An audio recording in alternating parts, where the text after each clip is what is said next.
I'm Alex. I'm Lewis. I'm James. I'm Josh. And I'm Dan. We're the Ragamuffins. And this is our recap of 2000 Trees Festival 2024.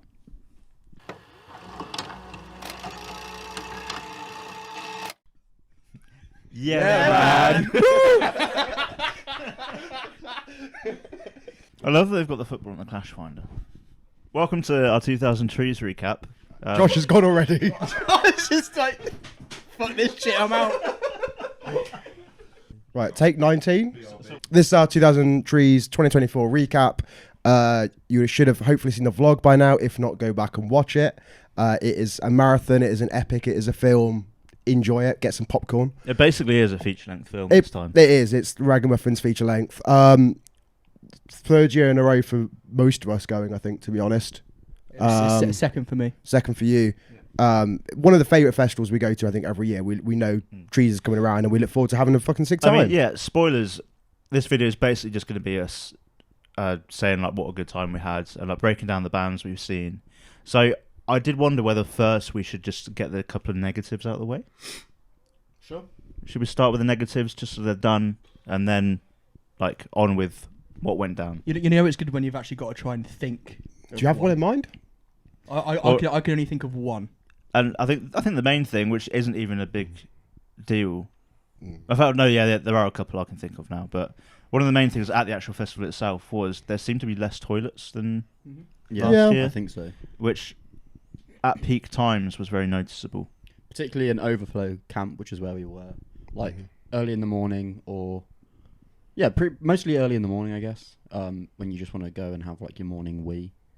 And you get there and you see like a fuck off queue, you're like, brilliant. But then again, just like at Download, if you do that little extra walk to like the main arena, I didn't have a single issue having any queues in the morning. Yeah, I mean, if you went early enough, I think there were still times a bit later in the morning where it was busy. And also our water point in our camp kept running out because it seemed to serve our water point and the showers. I think because it served the shower as well, they obviously had some sort of chemical in it because the water from that one tasted like fluoride-y, but then the water from the actual water points like inside the arena were completely fine. Yeah. So I don't know if it was something to do with how they were feeding it, but which again they like topped the water back up again pretty quickly. Although it did seem like people were waiting a long time for a shower, which we were stinky boys. None of us had a shower over the weekend. Yeah, the only one I can think of after that is the little bit of a lack of organisation for people getting out car the car park park on the at way the out. end. I think sadly little bit might be a bit of an we didn't move for 2 hours. And it took my brother calling us and saying, by the way, go to the bottom of the field because that's how we got out. And we were there for 2 hours trying to get out the top end of the field. Probably long. I think it was more like 2.5. Okay. With nothing moving. Nothing moved. And then when we finally decided to jump ship and go to the bottom after the tip off, somebody they had too much. They'd overfilled their car and couldn't get over the hump. And it really showed a testament of the communication, the lack of communication within the car park attendants, because the guy went, he thought the path was blocked, so went, oh, go to the other one. Which, to be honest with you, it's just one of those things where I feel like they do have a little bit of, 2000 Trees on the whole is a fantastic experience, and I feel like the festival respects its customers, and therefore the customers respect the festival. I think that shines true with this festival, if you guys would agree. Yeah. But I do think there is a little bit more of a duty of care that just because, the music is over and there needs to be more of a defined plan, because evidently, it didn't work. Well, and I feel for the staff in the car park as well, because they didn't seem to have any idea what was going on. Like whoever's managing them just clearly wasn't communicating to them and giving them any kind of leadership. So they were just seemingly making things up on the spot on the day. I do have which was a shame. One other kind of inconvenience. It wasn't a major problem, but the in-camp bands they do like late in the evenings, the kind of surprise Frank Turner one. Like the stages being like right near the walkway is quite nice because you can walk past and hear music. If you can get past it. Yeah, that not so secret Frank Turner one got so big. People just trying to get back and forth. People kind of standing on tents that are around.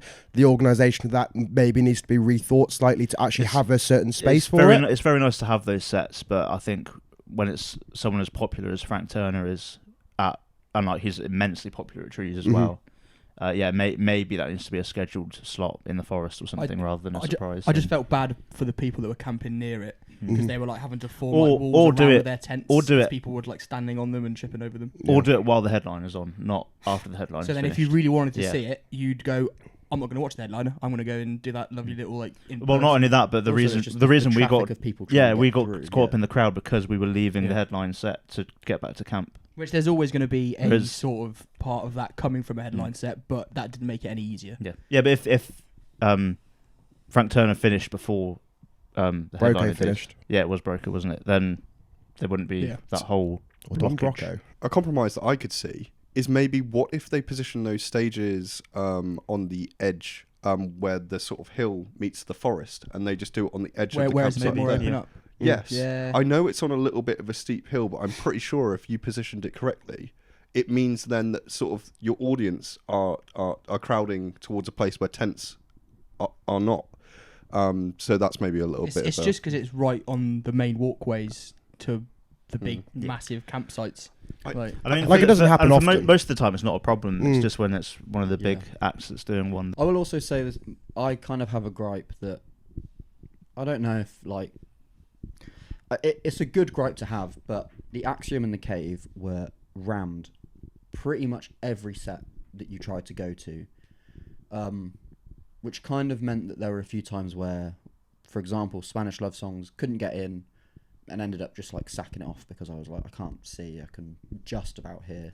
Or you end up sort of deciding, I'm not going to go and see that band on the Axiom because I want to see the next band on the Cave. Yeah. So you're sacrificing so you kind of have that to compromise. set. And like, it's annoying because like the thing that I love about Trees is usually how easy it is to see so many bands.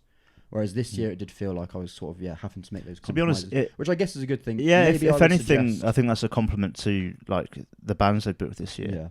Because I think yes, those tents were full, and maybe some of those bands could have been on the main stage, but it's better to have loads of choice. Having to make compromises is better than being like, I've got nothing to do for 3 hours. It's a good problem to have. Anyway, is that all the negatives we have? Yeah, I think so. Yeah, cool. I suppose now it's probably on to all the glowing positives. Let's get on to what went down at 2000 Trees. Obviously, we all had Wednesday tickets. We arrived for the early entry day. Mate, this isn't necessarily the complaint, but it was a bit busy for an early entry day early again, bird wasn't it? It's not early bird anymore, is it? Yeah, it's maybe, just when the festival starts. Maybe, yeah. One last criticism. You want that early day to feel exclusive. There was none of that. It was definitely busier than last year's Wednesday. Yeah. And this extends not just to Trees. This is a problem that I think other festivals have. Yeah, Download in particular, it's now compulsory almost to have the early entry to find a spot. In 2022. Yep. Yes. That if you basically weren't there on the early entry day, you were fucked, like trying to get a decent camping spot. Mm-hmm. It's going to end up where they're going to start being like, come on the Tuesday evening. And then you're going to end up getting there a week before the festival starts. Do we then think that festivals need to be capping these? Yeah, maybe. Yeah? I think so. Yeah, I think so. Yeah, have less, make the early birds way more exclusive. Because I still remember when I first went to Trees in 2016, the Thursday was the early entry day, and it was just a 2-day festival. So now to have like the 3 days of full music, and then the Wednesday, which is now starting to not feel like an early entry day. Like James said, where do they go from here? Do they like start tending to go on the Tuesday? But no, yeah. My point being, just maybe stop the capacity at like a certain limit for like the early entry day. Make it feel exclusive. But also, I get it. Like if you can shift more tickets. Yeah, if you can make more money to make a better festival. It's not necessarily a Trees only problem. It's sort of a definitely festival wide problem. Now that that's out of the way, we arrived on the Wednesday. Yes. It was still everything was still easy treesy. Beautiful weather. Yeah, weather was unexpectedly beautiful. Like we were expecting a bit of rain. We had a bit of drizzle over the weekend, but nothing we can't contend with. I think the organisation of being able to get in through security, set up, and then go to wristband collection. They've really cracked it there, haven't they? Yeah, like it makes the whole process so much easier because it means you're not queuing to get really in anywhere. The main entrance. You're not queuing to carrying pick up your wristbands. Bag with all the stuff. Like, ugh. Mm-hmm. Yeah, because I think what we did, we went in with our just our tents and like whatever was in our rucksacks. Yep. Set the tent up and then went back to the car to get anything else we needed, and then on the way back, grab your wristband. So easy, so much easier than having all your stuff with you that you know you need to then have to queue up to get a wristband, to then have to go to the campsite, to have to go back past that bit anyway. And that walk from car park to campsite is like 15 minutes, if that. You timed it, 14 minutes, 47 seconds. There we go, even timed it. And so, like, because that is so easy to do, you don't have to worry about download of, like, fucking trekking ages and ages. You can do an easy trip back and forth. You can have it done within an hour. And that's from the car park to where we were camped as well, and we were pretty far back. And we were quite far away, weren't we? Yeah, I think we figured out you could easily do it from your car to one of the closer camping spots in 10 minutes. Easily, yeah. And then, once we were set up, it was off to see some bands pretty much. The first band we saw was Lamborghini Girls in the forest. It was good. It's a good way to start the weekend. I've seen them before, but I think you three hadn't. No, I hadn't really. It's always like the forest is such a unique thing because there's always two sides to the forest. It's like a really nice place when it's acoustic and it's like the most chill place in the world. But then when you're watching like a proper full band set, it's like this is the craziest thing I've ever seen. It's magical, isn't it? It's like that sort of environment at a festival. I think it's one of the most unique things that Trees I think offers. And I really like that they can't sort of limit the early entry day to just being there and the word stage only. Because seeing a band like Lamborghini Girls in the Forest is just so much fun. And then from there, a new discovery for us. Josh is very keen on this one. Oh my goodness. Enola Gay. Absolutely incredible. I was absolutely encapsulated by this set. Really, I loved it. This is the magic of Trees as well. I was like, I'm loving this right now. And in the back of my head, I was like, and I get to enjoy this another time because they played again within the festival too on the Axiom stage, which went just as hard, was just as great. Honestly, it was just an absolute, I don't know, a beautiful modern post-punk, glorious mesh together of energy, and people were so for it. Enola Gay, I just can't recommend them enough, really. It's one of them where I'd heard the name quite a bit, but I don't think I'd ever actually listened to any of their stuff, or like I couldn't point out who they were in like a crowd. But yeah, I really enjoyed it, and again, it just made me look forward to seeing them again the day after. So it's almost like a little preview of what was to come. Yeah. Did you enjoy it, James? I enjoyed it, but to be fair, the first band I was actually looking forward to seeing the entire time was then Froze Mode, who we went and saw at Download, just kind of walking around and just thought, let's just go see what it is. And yeah, thoroughly enjoyed it. So knew as soon as I kind of saw Clash Finder and Timings, I was heading there. Very drum heavy sound in that tent. Yeah. But like the energy I'm was still up. hearing that snare. Yeah. the energy was high in there. Really, really fun performance and kind of like nice in that kind of close scenario, because you have the forest which is more open, but then to kind of bounce back and forth, see some of those bands in that tent. Just an early days. What I found quite impressive was when we saw them at Download, they were on the Dogtooth stage. Yep. Quite a big stage for like a tent sort of thing. So they were quite spread out. But being in the Word stage, which you saw them, it was really closed in. And having 3 vocalists just doing vocals, not like doing bass and guitar and all that. So having so many people on stage, I thought it's just going to be a bit too thing. But they still had the energy. They were still moving around. Like it was really impressive how they used the space, even though there was barely any space for them. Very enjoyable. Crowd seemed to really love it.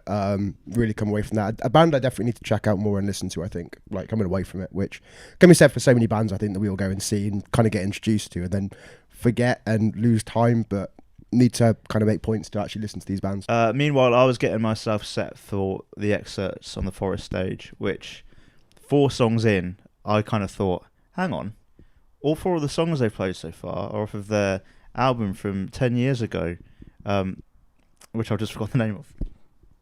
4 songs in, I thought, hang on, all 4 of these songs from the album from 10 years ago, There Is Only You. And then it turned out they were playing that album in full. It was not a coincidence. It was not a coincidence. It was a really, really nice surprise. I've got like the excerpts with the first band that I saw at my very first Trees in 2016, which the friends I was with at the time accused me of being off my face already, but the truth is I was just off my face on the vibes of the festival. like already from that moment, I was like, yeah, this festival's home. Like, this is my kind of place. And it nearly is home because you're only 20 minutes away. I mean, yeah, it always literally is home, but also just the feel of it, and seeing the excerpts playing my favourite album of theirs on like one of my favourite places to watch live music was just really, really nice. I think after that, you all four of you went across to watch the football at the Axiom, was it? Yeah. I really enjoyed it. Shut up! I thought it was great. It was so much. It was so. You know what? The atmosphere was electric. It was fantastic. It was brilliant. I was only there for the Harry Kane penalty going in, but I think it's the same with like the atmosphere of live music is almost the same with like live sport. And even though we weren't watching the actual football, we were just watching it on a screen. Everyone like celebrating that goal going in. Crazy. Felt amazing. So I can only imagine. It wasn't even like it was a boring game. Like the emotional roller coaster of that game. So I can only imagine what it was like for you guys who were there for the whole thing. I could hear it in the forest. Last minute winner. That last minute winner people went crazy, God. didn't they? It was so fun. It was like we'd won the tournament. Yeah. My only criticism, I mean, it's not even a criticism. Like fair play to Trees for putting it on. I know they felt like they had to in the end because of the like threat of like 8,000 people leaving the site to go to a pub and then coming back straight after. But yeah, like I was squinting to like see the scoreline because I arrived like maybe 8 minutes into the start of the game and I was like, does that say 0-0 or 1-0? And so it turned out it was 1-0 Netherlands already. Before half time, we were a little bit further back, and then during half time, we sort of scuttled our way forwards. Josh couldn't even see the bloody ball, so I kept being like, "That was offside," and you're like, "Can you actually see the ball?" It's when we celebrated that, like he skied it. We were like, we weren't the only ones. All right, everyone around us was like, "Oh, it's gone," and then it just wasn't it. To be fair, I could only see if I like held my phone in the air to like zoom in. And then I'd just watch the screen, and then you'd find a gap to like look through, and then one person would take one step to the right, and then the person behind them would like take a step. Everyone does like a wave, didn't they? Slide to the lip. But then I left the football at half time to go and see what ended up being one of my favourite, one of the most fun sets of the weekend. Dream State in the Forest. Who had a TV on from the start? Showing the football. They had on the top of a guitar amp. They had a football on the TV. It's a shame that the bassist ended up just standing in front of the screen for the whole time. Didn't I see that they are Welsh? So they had like a small football goal as well. They lobbed like a fold out like kids football goal into the crowds. Brilliant. The pit opened up. They threw a load of like those floater footballs. Yeah. People call them different things wherever they're from. So. Let us know in the comments Stingers, what you call those really light plastic footballs. It really hurts when it hits you in the face. We used to call them stingers. Floaters for me, and we're from the same place. Anyway, that was really fun. Like there was like a little penalty shootout in the pit. There was footballs flying around everywhere. Speaking of inflatables, Jesse crowd surfed on an inflatable unicorn, like the ones that England had at the World Cup a few years ago. All right. Just a really, really fun set. Then it was off to, was it Boston Manor? I think it was. Yeah, it was just Boston Manor after that. Headlining the Forest stage. I was slightly disappointed that they'd teased that it was going to be a throwback set, and they did play I think 3 songs from Be Nothing, one of them being Leica, which they always kind of tease that they're never going to play again. So that was good, but then the rest of the set was just like a normal Boston Manor set, which of course was awesome, but kind of had high expectations, I think. Me and you watched it a bit from the back, didn't we, Josh? And then we went back up to the tent. Shut up. No, it wasn't we didn't like it. We knew we were going to see him later anyway. I'd seen him a few weeks before in Oxford. No, I've seen him a few times. It was very long. But yeah, no, it was just long. Yeah, no, it was cool. We had to get prepared for the silent disco, mate. Yeah, absolutely. Which we didn't go to on Friday night. Which we ended up just sitting around the campsite anyway. No, I love that Boston Manor set. It was a really nice way to like cap off the first day.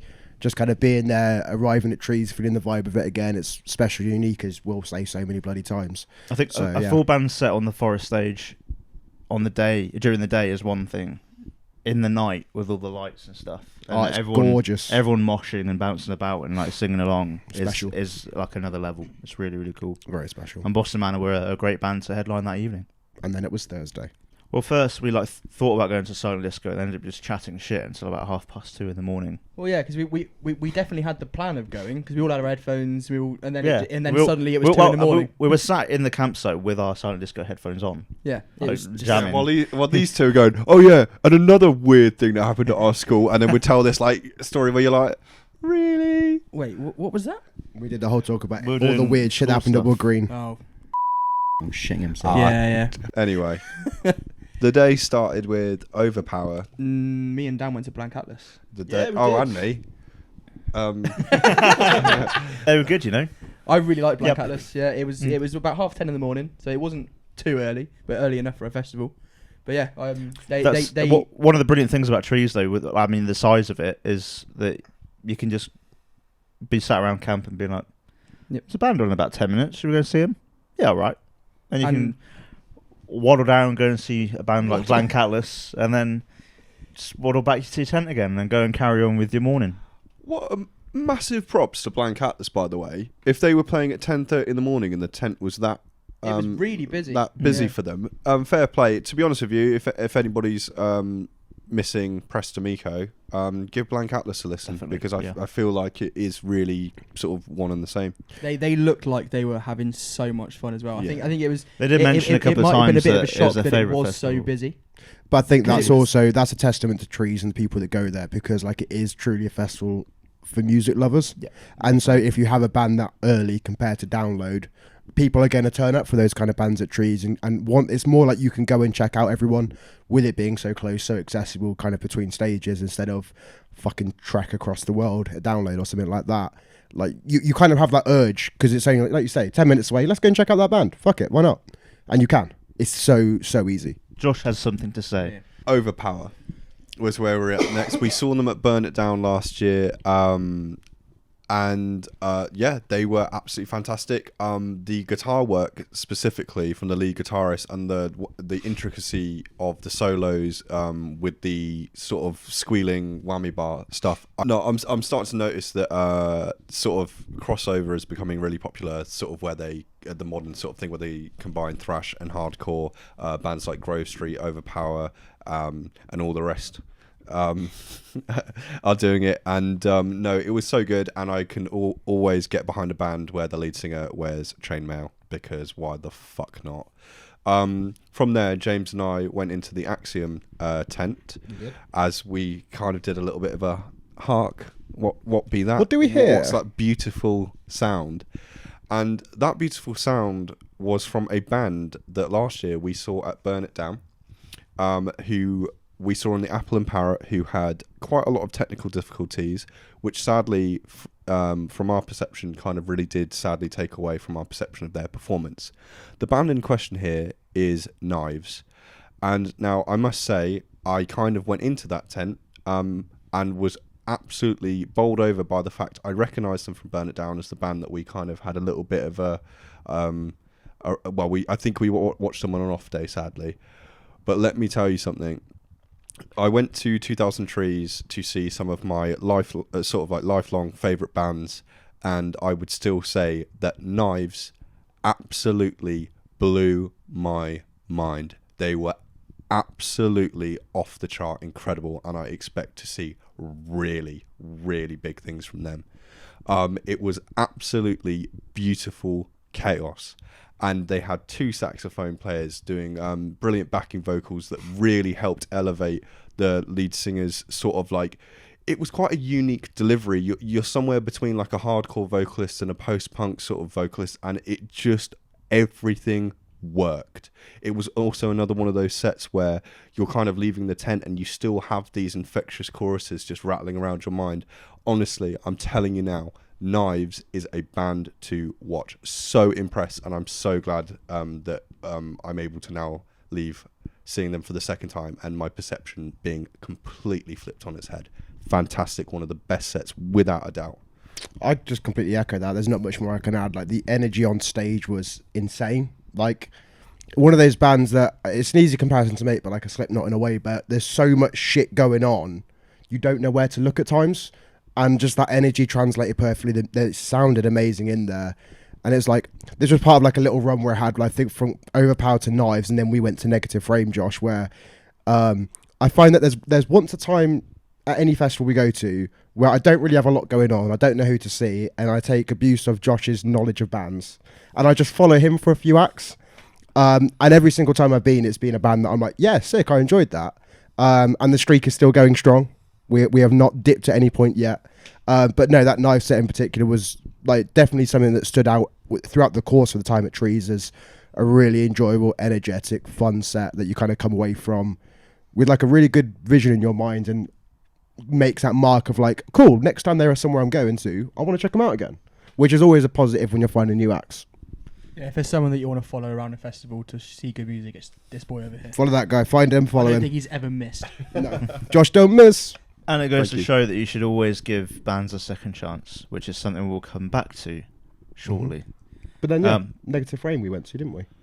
We did, and it was sort of your sort of driven deathcore. I don't know the name, but the vocalist was, I would say, top of the game with the with harsh vocals. It was very really good. Something quite like it was kind of one of those things where you could tell this was somebody who's almost like a master of their craft sort of thing. It really was something quite special. And to be honest with you, this is a name that I've been seeing more and more. I don't know how long these guys have been around, but I think I can just see them climbing up bills and stuff like that. And I reckon there'd be some tasty support slots for them. Oh, for sure.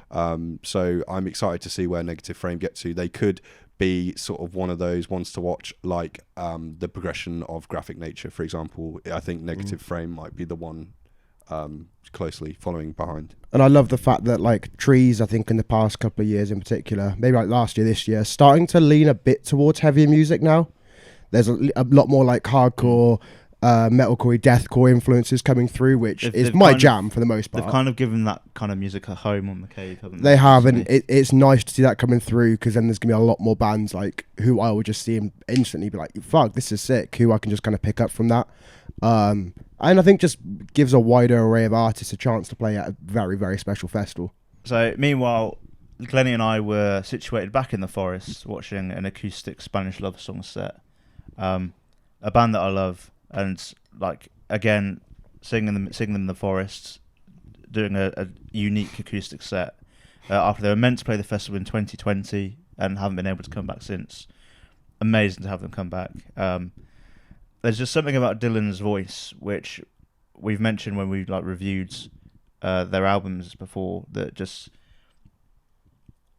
sort of the wobbles and like the voice cracks and stuff, and like desperation. The lyrical content of the music just conveys the emotion so vividly, and to have that come across acoustically in the forest felt so special. So like their stuff isn't usually sort of something I'd choose to listen to, but I went along with you, and I knew it was going to be a nice quiet acoustic set, but it felt like a whole moment the whole time. And it was busy in there as well. It was so busy. The people were singing along, and it was just. Yeah, everything about the setting, the fact that he even said, "Oh, we just had to just quickly borrow someone's guitar for this," and it felt very much like he just jumped on and gone, "Yeah, I'll just do it. It'll be fine." Yeah, and it was just really nicely done. And like even the sound guy, you could tell how happy he was. It was, just which is ironic, isn't it? There's something about sad music that makes people happy. Like it almost has this opposite effect of like having. It's like therapy, isn't it? Yeah, like a community of people like singing those same lyrics. Yeah, and he played a few deep cuts as well, which everyone seemed to just know the words for. And it was nice being someone that I didn't know any of the words at all, but watching people around that really obviously had a connection with it. It was like, oh, this is really special. My day started pretty late because I'm a sleepy boy. But the first band that I saw was Meryl Streak, and it was a bit of a bewildering one because it was on the new stage, which was like packed out.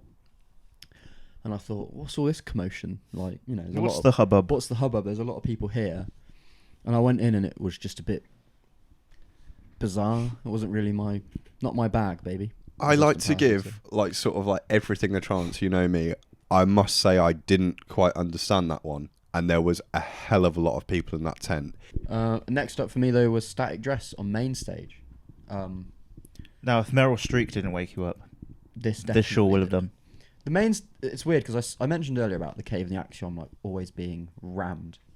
The main stage always makes me like really nervous for a band because it will be like 2 minutes before the set time starts and there'll be like no one there and you're like, ooh, this is gonna be awkward.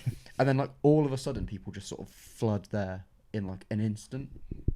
I think a lot of it's to do with the stage timings. Like we've basically got like the 4 arena stages, I guess. You got the main stage, the new stage, the Cave and the Axiom. The Cave and the Axiom kind of like go against each other. Like one's setting up while the other's on, and then there's the same as for the main stage and the new stage. And I guess like what James said, with Trees being such a music lovers festival, everyone's seeing bands all the time. So I guess people would flood out of the new stage and out of whatever stage was on between the Cave and the Axiom and go straight over and see Static Dress just in time for their set to start. But which gives the illusion of, like you say, it feeling empty just before the band's about to start, and then because bands on other stages will finish just as Static Dress are about to start, everyone just floods in, and it was brilliant, an amazing set. Yeah, they were amazing. Massive wall of death, which you don't realise when you're down there in it. Like when you're in that crowd, you don't realise just how big it is until you like see it on footage afterwards, and you're like, oh, okay. You're like, how was I in there? Yeah. And didn't realise I was probably going to die. Grove Street? Yeah. Oh, shit. Here we go again. I watched like a couple of songs at the start and then like dipped out for a bit. Came back at the end and there was just a dinghy floating across the crowd. I don't know about you, Josh, but this was one of those sets for me where I like really warmed up to it as it was going.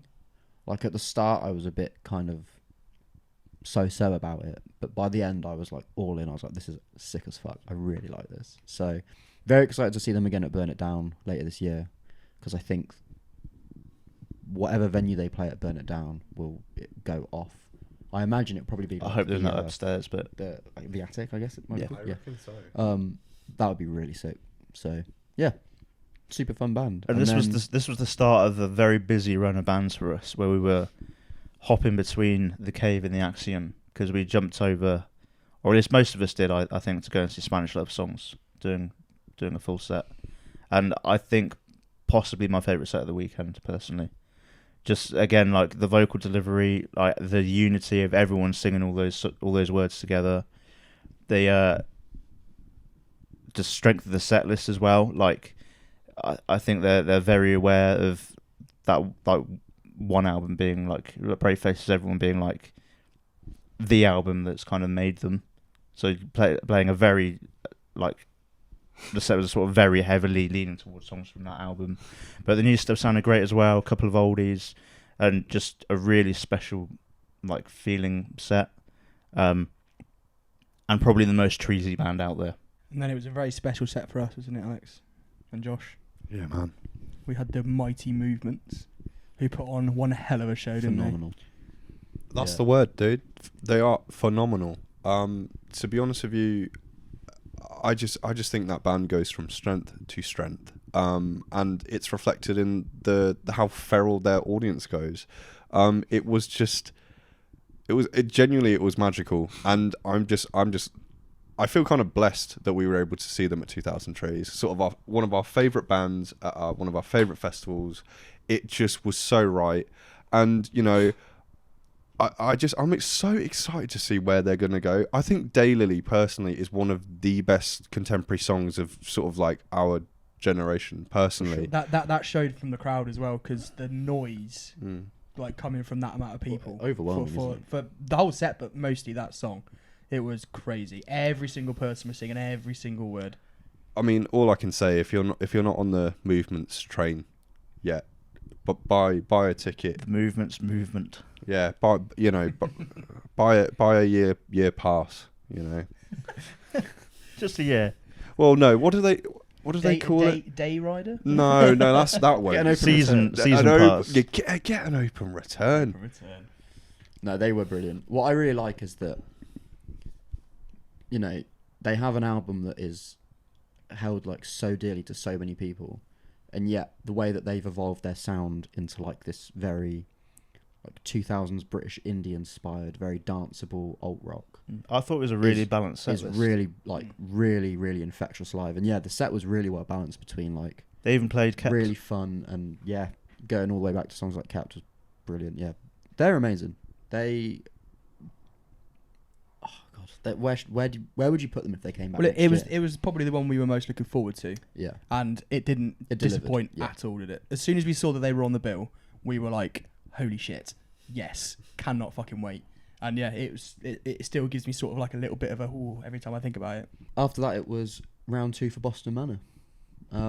Technical issues. Yeah, this I'll be honest, this set felt it left a bit to be desired. I think not a lot to be desired, just a bit to be desired.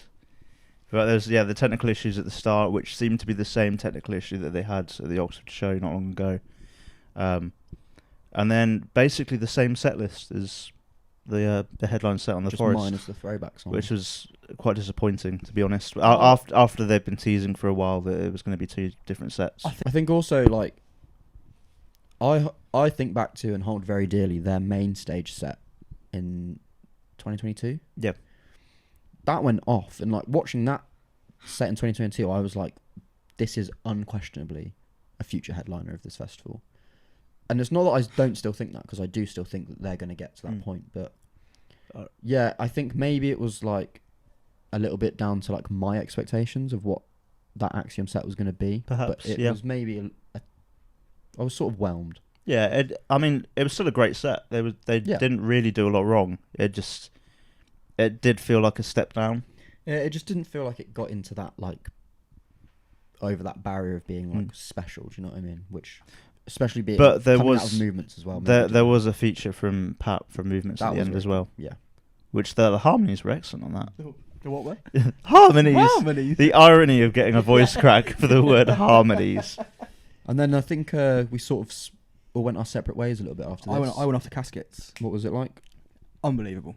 Saw them supporting Of Mice and Men in Oxford a few months before, and again, absolutely brilliant. Down there was a bit iffy. Second.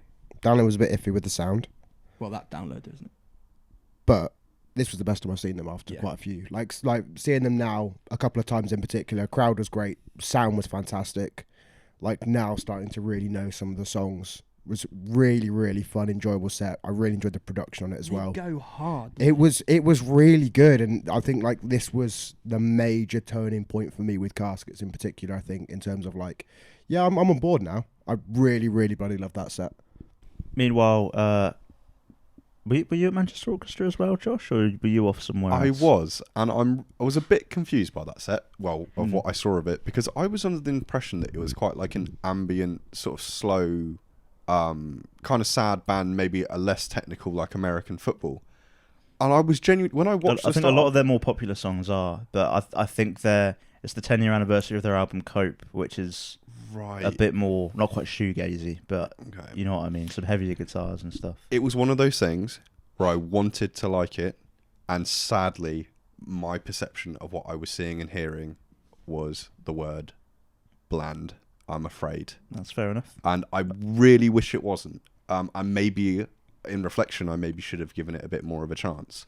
But that's how I felt about this one. Admittedly, like they're a band that I've only recently started to get into, and I've only really listened to like 2 of their albums with enough sort of attention to know the songs and really enjoy those songs.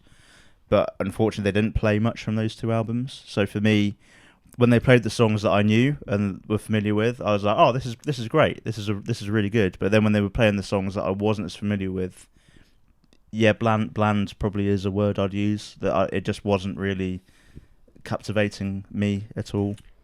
But for people that are fans of theirs, and from the people I've spoken to who are fans of theirs, that's what I was going to say. They've said that it was one of the best sets of the weekend. So many t-shirts and people like that we spoke to as well, being like, "Are you going to go see Manchester Orchestra?" I didn't end up going, but like it surprised me when you guys said that you were disappointed. But I mean, I enjoy, like I said, I enjoyed the songs that I knew. It's just a shame they didn't play too many that I knew. And if anything, it's going to motivate me to just get into them a bit more and listen to more of their back catalogue, I think, because I think they are a band that I like. I just need to listen to more of their music. And there's got to be a reason why so many people like them. Yeah, exactly. And but then again, a band that you don't need to sort of try to enjoy is Hot Mulligan. that set what a pie. was crazy. My only maybe criticism is that I would argue that they like played all their big bangers and then still had like about 20 minutes, 15 to 20 minutes left, and I was kind of stood there feeling like, oh, I've kind of like had my fill of this now, and I did end up like leaving early, but the first like 3/4 of the set was like flawless. It was like every song was like, this is insane. And it was one of those sets where I was at the back and I wasn't really planning on like going crazy or anything, but I was just sort of like finding myself just like meandering through the crowd closer and closer at like any opportunity I could to squeeze through. It was super fun. Yeah. I remember thinking, I've got quite a lot of footage today, so I'll only film like the bangers that Hot Mulligan play. And then like the first song is like, yeah, fair enough. And then the second song is like, yeah. So we've had to cut a lot of Hot Mulligan footage out of the vlog. But and also, I also had it in the back of my mind that I wanted to go and check out Los Campesinos because I knew Josh would be over there. And again, they're a band that I'm getting into as well. But like Hot Mulligan just kept me there. Like I thought, okay, if the next song isn't one of their bangers, then I'll leave. And then they'll play like Backyard or something, and I'm like, that was the policy I was operating on. Yeah, like, I was getting I was getting tired and getting hungry, and I also knew that Better Lovers was coming up. Yeah, so I kept thinking to myself, I might the next song that isn't a banger, I'll probably dip out and get some food or whatever. And yeah, it just kept me there, and then eventually it was like, okay. I said to myself, I'm holding it out until they play Equipped Sunglasses, and then they played that next, and I was like, smashing. Cheers. Brilliant. Cheers, Millie. But yeah, eventually I did manage to pull myself away and head over to the forest to catch, I think I saw the last 3 songs of Los Campesinos. Josh was there for the whole thing. And I think probably your most anticipated set of the weekend. How was it? Well, yes, I would echo that sentiment. Absolutely, they are easily one of my favourite bands, hands down. And this boy knows a hell of a lot of bands. It was one of these things where, because the songs are so lyric driven, Gareth's like intricate sort of lyrical work, really. I find if you're a fan of the band, you're kind of so engrossed in basically just finger pointing those lyrics back and they didn't say anything like, oh, go crazy or have a dance or have a mosh or wall of death or crawl of death or whatever you want. I was able to just basically stand there in a lovely forest location surrounded by other like-minded people enjoying this kind of music, and I wasn't being jostled. I wasn't like, for once I could just, and I was so close because of the intimate sort of vibe of the forest, that I was able to just enjoy and soak up everything and see everything without any form of sort of, outside distraction, really. As well as the fact that I actually really appreciated that they just said, just a heads up, we're not going to talk. We're going to try and give you as many songs as possible. And it's like, fucking hell, thank you so much. There was a point like 2 songs before the end where they were like, we timed our set in practice this morning. It's a 60-minute set. When we timed our practice, it was 59 minutes. But we've currently got 10 minutes left and only 2 more songs. So I'm just talking for a bit right now. I love them. Which I thought was very funny. Yeah, they are hilarious. To be honest with you, this is maybe deviating a little bit, but I mean, it just really worked. Quickfire all through these songs that people love, and actually, to be honest with you, Los Campesinos sort of, they've only kind of, I don't think they ever like broke up. They've just been away for quite a considerable amount of time. I think this was their first festival performance since 2014. That's right. Yeah. And basically, people are hungry for these songs, and it just worked. Whereas, weirdly enough, if you actually think of a Skin Dread show, they don't actually play too many of their songs because they do so much other stuff in between the songs. Yeah. You see, and that... It's always like 6 songs, isn't it? And that works. But, it's just finding that balance. I don't know if that's really relevant, but I get it. It's like playing to your audience. Like we've said, this is a festival for music lovers. And if you're a Los Campesinos fan and you want to hear those songs, then you just want to hear them play as many songs as possible. Also, imagine especially when they've been away for a while. Imagine how weird a Skindred set would be if you didn't say anything to the crowd. They just went on, did 12 songs, and walked off. Could you imagine? Okay. Yeah. It would just. I'd feel weird. Nobody told me to hold a T-shirt over my head for like 5 minutes straight. Tell us about how your brother told you wouldn't be a singer, please. So yeah, from a very wholesome, intimate, lovely setting to Better Lovers. Beautiful Chaos.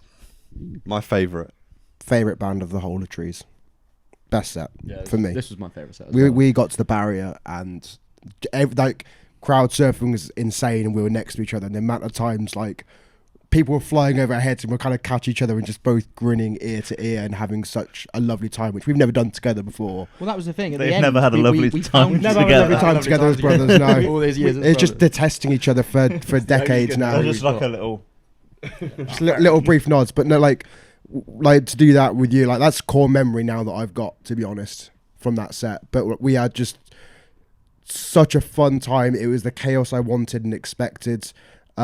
Absolutely incredible live band. Like first song straight away, Greg's up there flying off into the crowd, and then does it again later on. Someone took a sausage roll. Fucking insane. Yes, Greg's yes. But like it was just energetic, chaos, fun. Everyone in that tent, which was fucking packed. It was a spectacle, loved wasn't it. And Loved it. Alex, you got pretty close to Greg, didn't you? Oh yeah, I nearly broke my back. I was obviously so I was at the barrier. He jumped off at the very end of the set, and then to get back out the crowd, he essentially just climbed over me.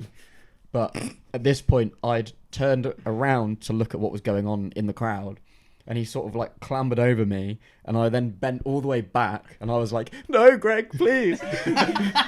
And then as security sort of cradled him over, I sort of had to like roll with his body. So I sort of like gave him a little push as he went over, and I like managed to spin round back onto the barrier. So then I was like half over the barrier, and I was just like, and then security were like, "You okay?" And I was like, "Yes." Best day ever. But it's great as well when you hear the term like jaw dropping, like figuratively. But to be honest with you, there was moments where I think I turned to you, Glennie, and like my jaw had dropped because he'd climbed up the tent rigging straight away, and it genuinely the jump was crazy. It genuinely was jaw dropping. It wasn't just like a drop onto the crowd. No, he jumped, got some air. It was a before fly. He jumping was onto already the a crowd. few meters up. Yeah. It was like I wouldn't want it to be the person that he landed on. I think you'll be able to catch this in the vlog, but spoilers. There was a moment at the end of the set where he jumped off the tent pillar while the bassist jumped backwards into the audience, and he basically landed on top of the bassist. Basically. Nice. And also I believe it's Jordan Buckley was launching his guitar up into the air to end the set, kind of like Chris Novoselic style. And on his third one, he fumbled it, and there'll be pictures online of him holding an absolutely smashed to pieces Ibanez. The photo seen it laid out on the stage and just like broken in bits. Just held up, and the strings you're just holding the body up. That's it. Yeah. I think that set to me, and it was something that I noticed the whole weekend, but that was the set most where I noticed how brilliant security were, because they were on it, not only like catching the crowd surfers and like keeping things safe, but like checking in on the barrier people, and but also like they were all enjoying themselves. I love that. Like, they all looked so happy. Yeah. Every single set that I like, any time where I glanced at security, none of them looked like annoyed at a mosh pit or like confused by a mosh pit. They all like understood what was going on. They were on board with it. They're almost like fun themselves. golden retrievers being like a crowd surfer. Yes. So I guess it's just good because like we've had plenty of experiences with bad security and bad crowd management. So I think it's worth giving like props when it's good. Definitely. And I've seen a few of them like trees in the past where obviously they're on a break or they've finished their shift or something, and they're just around watching some bands. So they're obviously music fans, which I guess is how they've got that respect for everyone. And also like just goes to show what the community of trees is like. Even some of the security are like in the Facebook group saying like thank you, I had so much fun. Like, I love being at this festival, and people thanking them in the comments, being like, you know, you kept us safe, and like, yeah, it's brilliant to have, like, I don't know, sometimes you go to a gig or a festival and there's like almost a standoffish vibe with security. It's like they're almost an enemy. I think it's usually at gigs because it's at venues when they get people in. So like, like a smaller venue that doesn't usually have like bigger crowds or like metal crowds. Which I get, where they'll get like agency workers in and they just don't they don't give a shit about the music. They're there purely to do the job. But I think they're called like Vesuvian or something along those lines. And then also, I really did like the fact that I've been, you know, this is my 3rd time now, and I recognised the same security, like literally the same people. And I was like, literally, a thought came across me. I was like, oh, sweet, I'm in safe hands. I'm in safe hands, great. And that is what you want to be feeling. And that is, again, just adds to the whole beauty of the community aspect of 2000 Trees. It's that one little less stress. Next day. Before we talk about some more bands, not next day. Shall we take a break to talk about food? Because the food at 2000 Trees is pretty good, isn't it? It's bloody brilliant. Any highlights? The price. It's all reasonably priced. Reasonably priced. I had a really nice chicken quesadilla. That did look very cheesy. Very, very nice. I tell you what, the sausage roll place.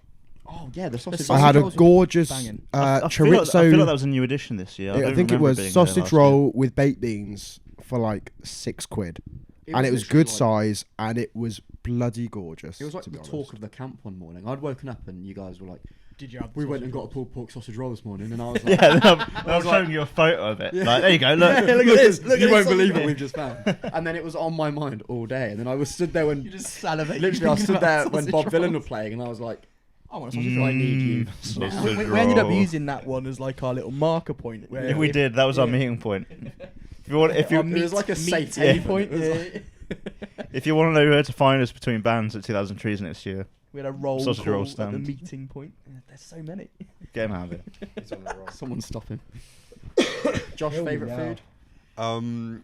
Do you know what? It's a bit bittersweet because my favourite food was a burger and fries from Smoking Buns, and essentially, sorry, but your person taking the orders was taking the absolute piss in just sort of what do you call it? I don't know, like working efficiently, and we're sort of just milling around. And I saw my burger made, and it was just sitting there in the thing, and I just could see it. I was staring at it. It was looking back at me, and I was like, "It's there going, yeah." Come and get me, Josh. Literally, I'm a juicy bun. Some steam came out, and I lifted up my nostrils and started steamed hams. Well, anyway, and then I was like, "You are genuinely taking the piss here." And it was one of those things where I'm too British, but I was wanting to just go, "Hey, it's right there. Can I have it, please?" Give me that. I want their burger. But basically, then I sat down, and I was like, that is a really fucking nice burger, and I think you can't go wrong with a smash patty. I don't know what you guys think. Yep, I'll rate it. I think my favourite is probably the steak sandwich we had. Oh, actually, yeah, from I forgot the about one that. just to the right of the Smoking Buns one. That was really, very, very really good. Like, and when you hear steak sandwich, sometimes it can be like that really thinly cut. Like, oh no, this was good steak. Basically, a whole steak cut up, put into a lovely. I've forgotten that. Oh, it was so good. Joint first place for me between that and sausage roll. Then yeah, that was bloody good. We just sat there, listened to music. Oh, just scrolling on this massive with steak sandwich. Oh, beautiful. For me, it's that pizza place. Every year, I look forward to going back to that. You had a fantastic cheese pull, didn't you? I had the most insane cheese pull I've ever seen. I had to stand on the bench, and it was still there. Hold it up.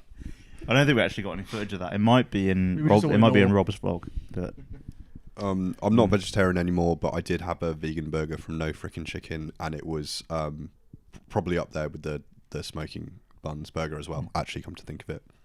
And I reckon before we go to next day, we actually went out to Silent Disco that night. Yeah.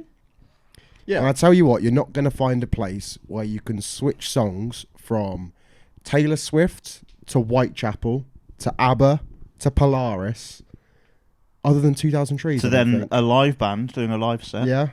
Like, it's a very unique place. I was so against silent discos before we ever went to Trees. And I was like, I will say to friends now, and I'll show He's them there on the clips. streets of the placard. I'm fucking against it. I'm picketing it. That's it. But like friends, Speaking out against silence. friends will see like I'm breaking my silence. friends will see clips of it, and they're like, ask you about it, and I'm like, no, genuinely, it's so much fun to do.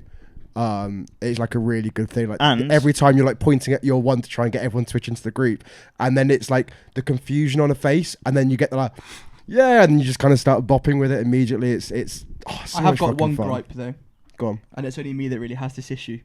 I'm colourblind. So when everyone's going, go I'm on yellow, blind. go on yellow, go on pink, and I'm like, they all look the fucking same to me, and then I have to sort of click You through. can just see flashing light. What I end up doing is like trying to watch like the tempo someone's like Yeah. sort of nodding their head at, and then I try and find the same one. I'm like, oh, okay, now I get it. So what I did was memorise the order that the colours were in. So you already Which went, still I doesn't didn't work think for you. about you that. can count and see colours. That's unfair. The other thing is, most of us, at least, if not doing it sober, were cutting down our alcohol consumption over the weekend. And like, obviously I did download sober, but for you guys, did you find that the silent disco was still a vibe? Still as much Yeah. fun. Yeah. Yeah. 100%. I think I was a bit worried because I just thought I'm gonna like get there and like Is it? I had the same freeze thing. up and just Am I like gonna be stand stood there there and like, like I'm not enjoying this? feel like embarrassed. But I think it's one of those things. I think you might have said it in the vlog. When the vibe's good, like you just match it. So I think everyone was having so much fun that it was just like, oh, I don't need to be drunk to be like enjoying this. Which I'm not. If people wanted to get drunk, that's fine. I'm not. Yeah, exactly. But Yeah, it's nice to know for myself, like the options there. the that you don't options there have to to. have as much fun sober as it is drunk, which is maybe something that people might be worried about if you've not been to a festival and you have a sober It's a lifestyle. crutch, isn't it? Yeah, and if you think to yourself, oh, I can't, like, because it's not like a nightclub. I think also that's because like Yeah, I you're not. I probably wouldn't go to a nightclub sober, Yeah, but I would go to a silent disco at Trees 100 times sober. My thought behind it and why I actually ended up doing it for most of the weekend was I'd go to gigs and not drink Yeah. because if I'm driving or if I'm like picking up someone, and I still enjoy the gig as much as if I was having beers. So like, why wouldn't I enjoy what's it basically is what you make it. a camping trip with some of the best music you're going to see with your mates? Yep. Why wouldn't you enjoy that? I think also the silent disco, and I know there is a silent disco at Download, so maybe we should go for that next year. But it fixes the biggest problem that I have with the Doghouse, which is as soon as a set starts that's not our vibe, it kills the night. Like, Yeah. if it's like, I don't know, it could be anything. If it's just something that we're all stood there going, Well, it keeps this you is a there. bit It naff. keeps you there as well. At the Doghouse, if you get like too many songs in a row that you don't like, you're like, well, I'm going back to the tent then. That's Well, it. that's why Whereas at having the two Trees, stages you don't like a Doghouse- song, switch to another channel. Yeah.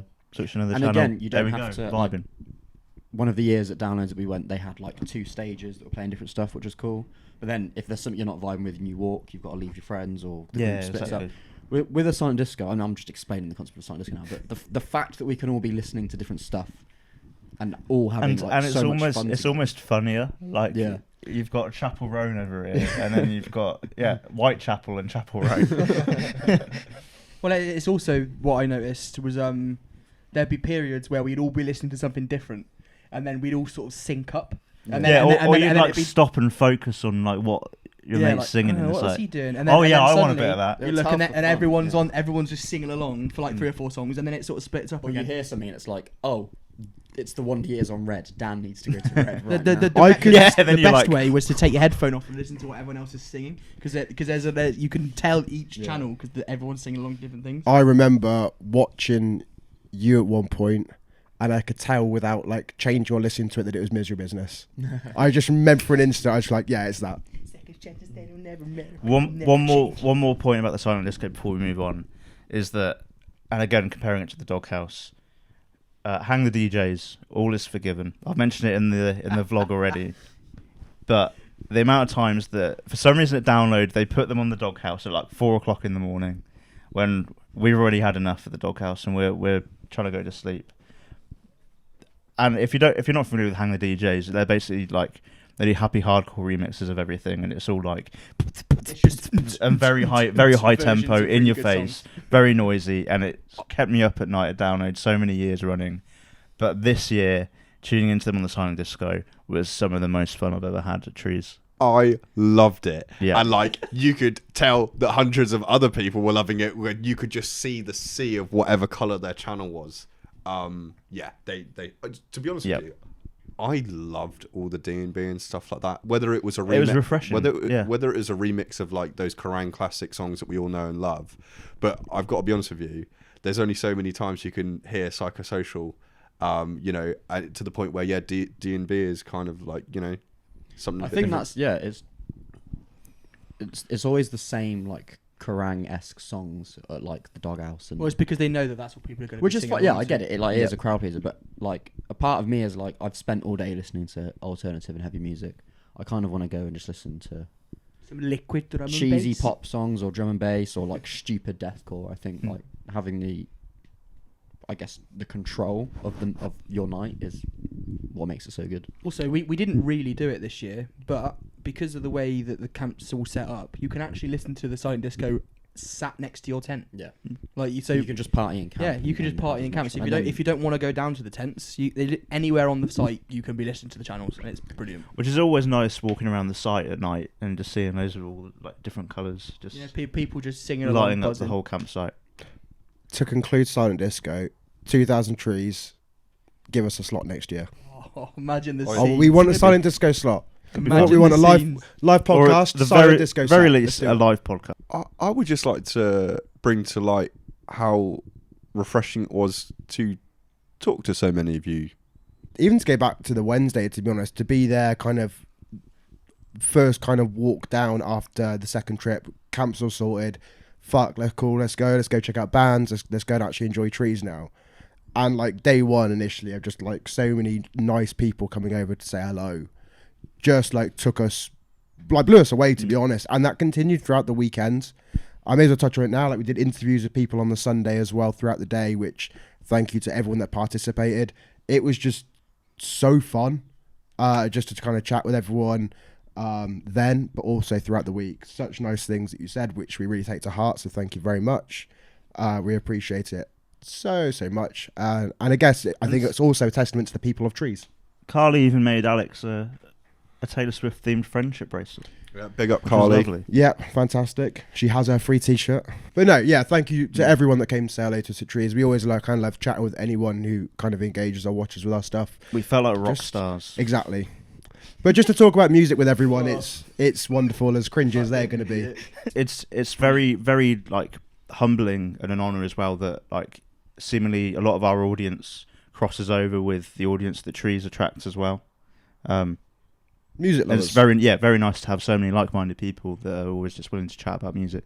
So yeah, all in all, thank you very much. You made Yeah, Trees so very, thank you. very, very special for us. And again, other places, if you come and see us at gigs or festivals, come say hello. We'll have chatting with everyone. Good luck with this edit, whoever's doing it. Because we're only on to Friday. And me and my bud, Glennie, Yes. went and saw Buds. We did I think was Wait. it every morning we went and did an early set. I don't think we did it on the last day. No, we didn't do it on the last day. Okay, ignore me. For the early sets that we did go to, we very much enjoyed them. It was a case of discovery. Yes. And with Buds, they didn't have, was it their bassist? I think their guitarist. I think The guitarist. Yeah. So they were swapping out members of Michael Cera Paling, which was very good. Yeah, it was really good. I'll definitely be checking out more of them. They looked like they had so much fun. They brought so much energy. Yeah, for it being so early. A band on early on that were just happy to be there, and had great fun on stage. Great crowd for them as well early on. Just great. Just brilliant. Well, there's so many ways you can start the day so well at Trees, and just going to see one of the early bands because they're always so appreciative of people just even turning up. You don't even have to look like you're enjoying it. Like I think the fact that you're there and like have like made the effort to get down to a stage at some point that early in the morning sure. must just really make But their I've set got- so I've much got better. images of Glennie standing there just going, Boo! suck! And then the band going, thanks, man. But everyone did look like they were enjoying Oh it. yeah. That's not to say that it was rubbish because it was really good. You don't have to look like you're enjoying it, but everyone there Yeah, chose yeah. to. And then I chose to go and see Mouthculture after that. Saw them at Download. Great set. Saw them at Trees. Another great set. Not much more to say. I think they're a band that you're seeing around quite a lot at the moment, and I think they're going to keep growing and growing. I think that they tease that there's some more music coming soon. I think they're going to be onto something big because the scene seems to love them. I think when they convened for Slutface on the main stage. Yeah. Maybe. Slutface was just from start to finish. I just think I had a big grin on my face, to be honest with you. Absolutely infectious. You don't have to look like you're enjoying it, but you chose to. I did, and I actually genuinely really did. It was my first time seeing them, and their sort of hooks. And to be honest with you, I actually really appreciate bands where you can basically instinctively make out every single lyric. And they just seem like one of those ones where you could soak it all up. It was really catchy. And whoever was doing their mix as well had it spot on. From start to finish, I thought that set was bang on, really good, high energy, great choruses, just a lot of fun, really. And then if anyone else have anything to say about Slutface? No, you've covered everything there. Really. From there, we saw Problem Patterns, which I thought was really enjoyable. I thought the message and the music was fantastic, as well as the fact that all four members of the band were kind of like swapping instruments. I think all four members definitely at least once had a turn being like the main vocalist. And I've seen that sort of thing before, instrument swapping, and I will admit it just doesn't land sometimes. And they didn't even have like a backing track between the switches or anything like that, and it still just really worked. And you were kind of watching that set a little bit like, oh, I wonder what they're going to do next. Like, it genuinely left you guessing and wondering. And from start to finish again, I thought it was really good, high energy, fun songs. I think I need to actually listen to them some more. I think this is a good point to mention, something actually that M pointed out to me at one point over the weekend. Which is something I hadn't even clocked as well. She just said to me, it's quite nice to see so many women in bands. Oh, 100%. Which was great. So it got me thinking and like going over the lineup just to see like how many there were and like what percentage would you guys predict? I'm just going to go 50-50. I think it's probably at least half. I'd have thought like sort of like 50-50, 60-40 sort of. 60-40. You doing percentage? In favour. Yeah. In favour, you think? Okay. Maybe, yeah. Percentage? It's actually 40%. Okay. 40% of the bands on the lineup had a prominent female in the lineup, which it's difficult. It's difficult for us to comment on as a group of white cisgendered men, but it was just something that Em pointed out to me. And if she's noticing it, then it's fair play to Trees and all the bands they're booking for inspiring women in the scene, I suppose. Who saw Burner? That's a very exciting band to watch in the UK heavy space. They were really, really sick. Just a really cool blend of, I guess, yeah, just a crossover band that were doing a lot of cool different things from different areas of heavy music that all sort of blended together really nicely. That is actually a really good way to put it. They were blending the subgenres of metal just like seamlessly. Yeah. And also, fucking props to Burner. That was their first ever festival appearance. So and it went off. Yeah, it really did. I'm really excited to see where they go and what they do. We sort of went our separate ways after Burner, and we all went for a bit of a different vibe. Where did you go, Josh? Glennie and I went to see Mida Suno. This was one of those ones that I had no intention of seeing until I sort of just did a quick shuffle through the Spotify playlist and was like, okay, this is cool. And I didn't realise, I believe they're sort of like a Welsh band who was around some years ago. They've kind of come back now. I saw Sean Smith from the Blackout literally like shouting along like at the front. I thought that was really cool. And they also brought was he shouting along to the lyrics or was he shouting abuse at them? Oh no, he was yeah, why didn't you stay in hiding? I actually thought when they were doing the setting up the stage, they said guest microphone check, and then I saw him and I was like, oh, maybe he's coming out for a vocal feature. But it was actually Jesse from Dream State who came out and absolutely crushed it. It actually took me sort of a good 30 seconds to realise that it was her. Like, I don't know why. I was sort of just like, oh, okay. Like, who's this? And then I was like, oh, of course.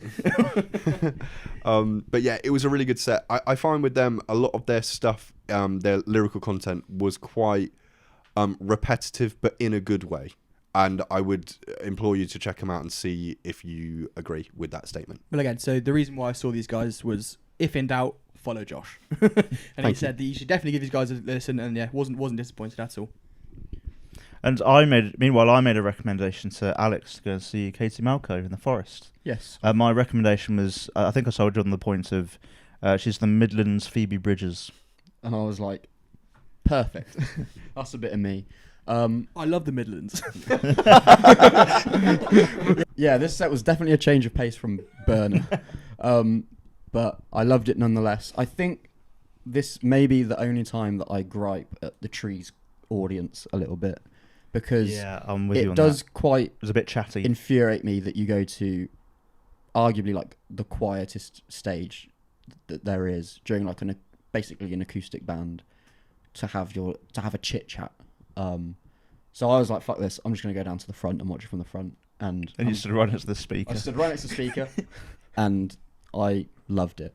It was one of those ones where it's just sort of infectious, like really sort of delicate approach to like delivering songs, I guess, which I'm always a sucker for.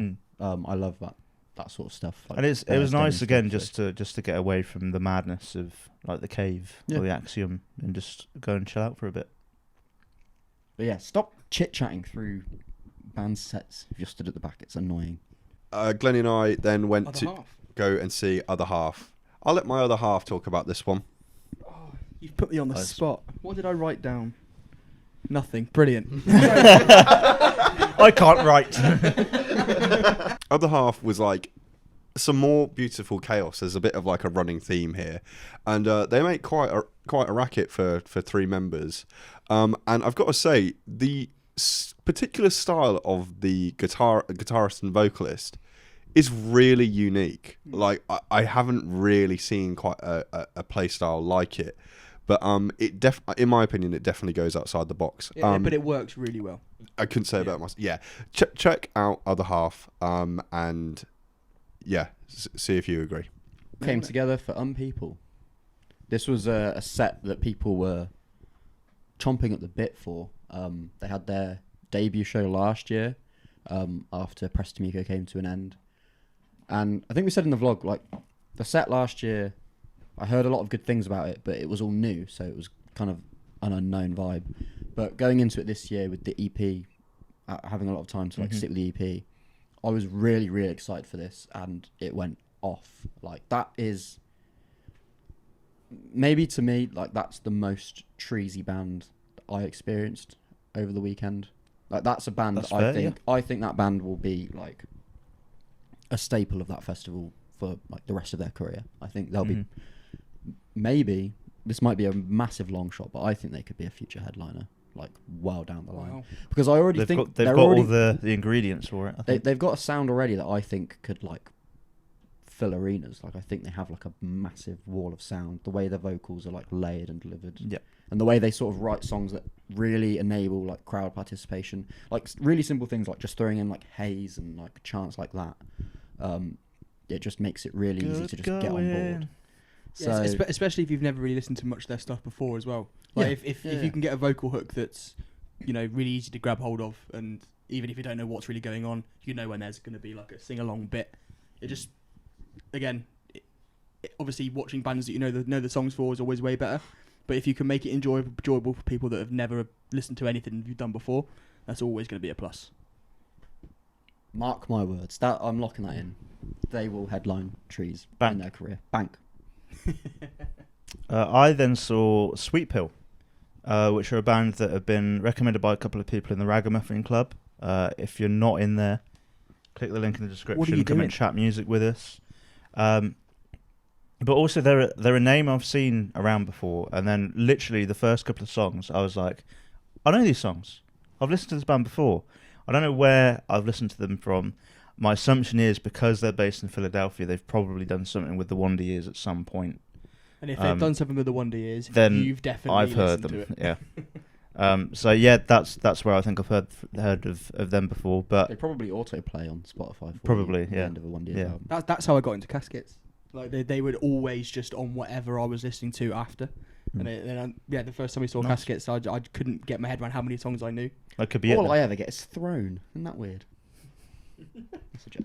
That's kind of thrown me off. You guys saw Nova Twins? Yeah, I saw Nova Twins on main stage at Download from the Top of the Hill 1 year. Can't remember which one. And I thought they sounded massive then. But I think they might have had some technical issues at Trees this year because I couldn't hear the guitar, like, pretty much at all for like the first few songs. So that was a bit of a shame. And then what I should have done in retrospect is I should have just gone straight to Guilt Trip. Yeah, it should have been where I was. But I think I dilly-dallied at a burger van. And again, it might have even been the same one because I was waiting there for a long time with no one else waiting. And it took me a long time to get my burger. Goddamn smoking buns. But from what I could hear of Guilt Trip, it sounded fucking sick. It was an absolute war zone in there, honestly. And to play a Machine Head cover is just delectable. And like at times, it felt like I was having a fever dream in there because everyone's there two-stepping. There's that old guy. We need to find out his name.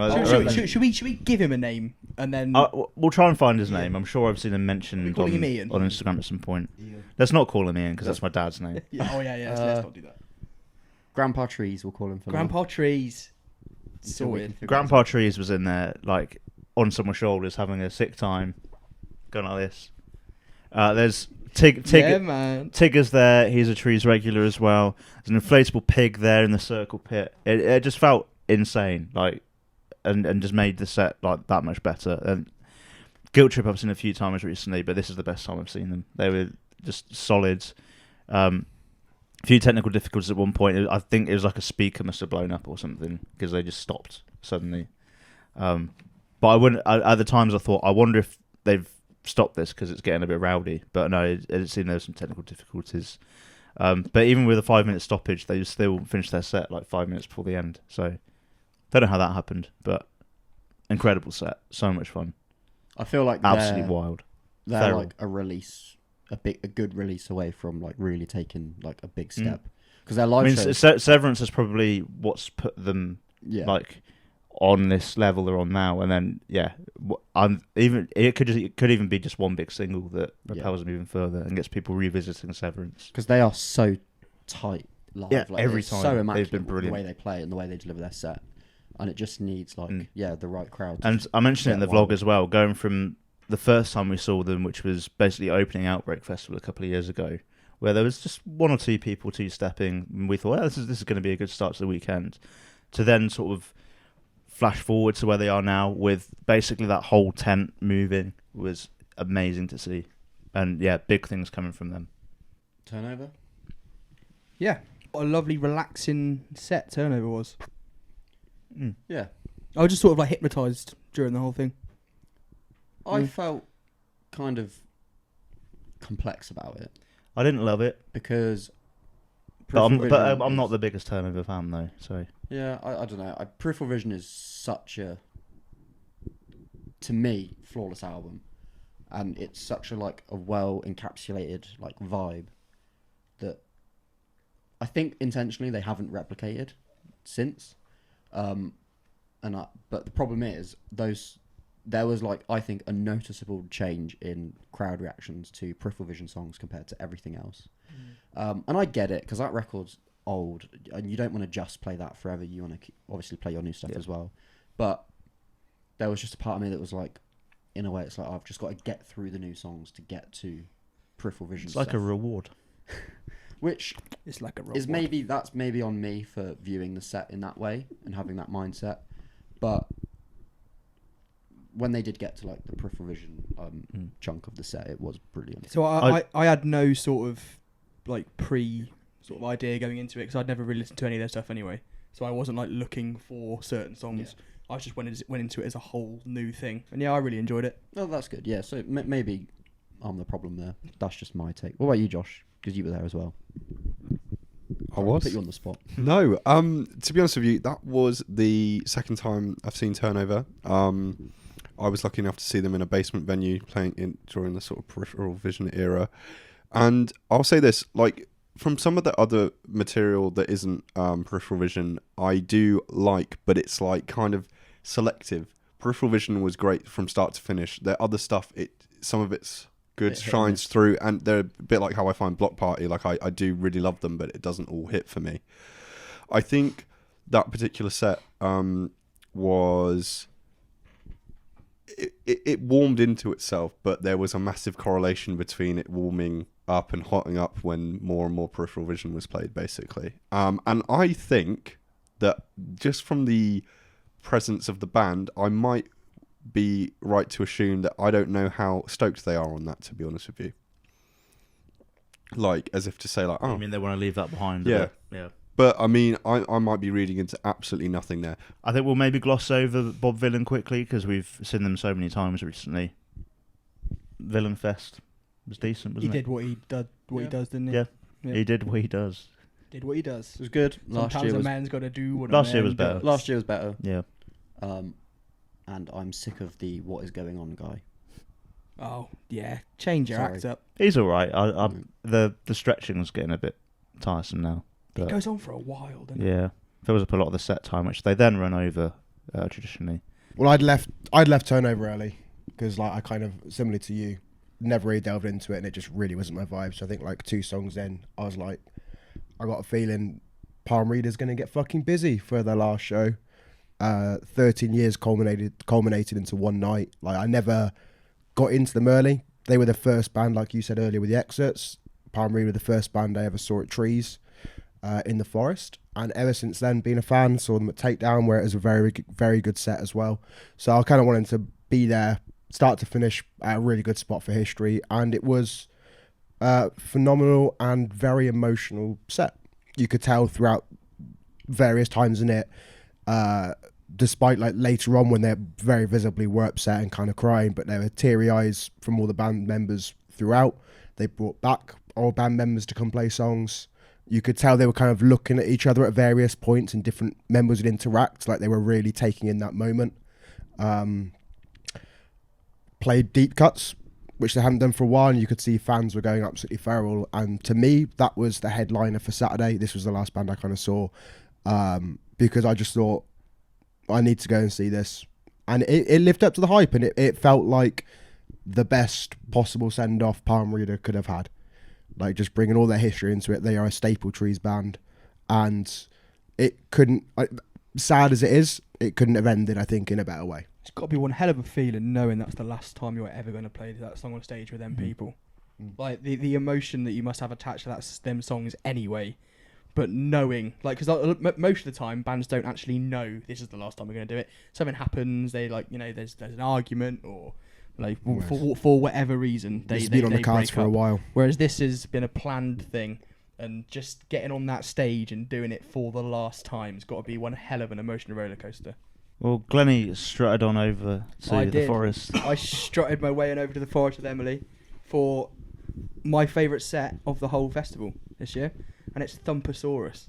I never thought I'd ever see these guys live, but there was something special about being in that Forest stage and watching every single person that was there just jigging away. Every single person had a smile on their face. They put on one hell of a good show. It was a little bit ropey at the start from some sound issues, but the front man just got on with it and just made everyone laugh the whole time. And yeah, both me and Em, for every single song, were just smiling. And it was... The fact that it was in the Forest stage made it even better, because you can't be in a bad mood in that stage. Like, it doesn't matter what's happening. If you're there, you're happy. But watching a fun band like Thumposaurus put on such a good show, it was just perfect. And yeah, easily my favourite set of the whole festival. And then it was that night's headliner, The Chats, which had mixed reviews from the lot of us. We'll start with Alex and I, who left probably about halfway through.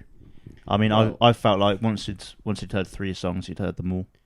I think beforehand we definitely tried to get ourselves as hyped as possible. We tried to hype ourselves. We went up for it. Pretty far in. We were all going, this is going to be fun. Like, we're going to get a bit crazy. Because on paper it is. Yeah. On paper it's a fun punk band that you can sing along to and just enjoy yourself. But yeah, I don't know. I just reached a point pretty soon in where I was just a bit like, that's enough. Yeah. And I was trying to not look at my watch, not look at my phone to see the time. And then I saw like the girl in front of me open up her phone to take a video, and her lock screen said 10:30, and I was like, oh, we've got another half an hour of this. I can't. Mm-hmm. It was the same point for me. So I just was, I was like, didn't really feel like a headliner for me. No, and I mean from even before the festival, I was saying it feels like stand-in headliner. That maybe they were a sub-headliner booked underneath someone else that's pulled out for whatever reason, and the organisers have gone, the chats are big enough. They've made the journey. We might as well make their journey worth it, sort of thing. And I guess the big appeal is they're an Australian band that aren't here that often. Yeah, which is maybe why they were bumped up to headliner, or whether they were bumped up or just booked intentionally. Yeah, but you can justify it for sure.